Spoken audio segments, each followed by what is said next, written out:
যে BMW গাড়ির এই যে বেল কেটে গেছে, এই যে। আর এখানে একটা অ্যাডজাস্টিং থাকে, এই যে এই জায়গাটায় অ্যাডজাস্টিংটাও চেঞ্জ করতে হবে।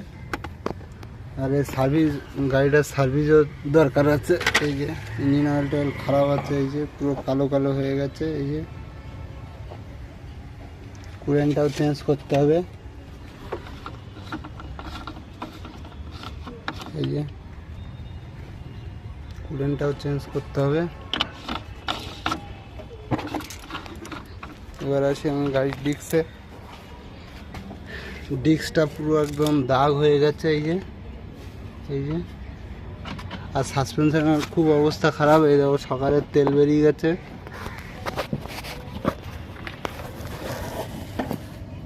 এই যে সকালের তেল পুরো, এটা তেল ঘামা ভাব, আর কিট ফিট পুরো কেটে গেছে।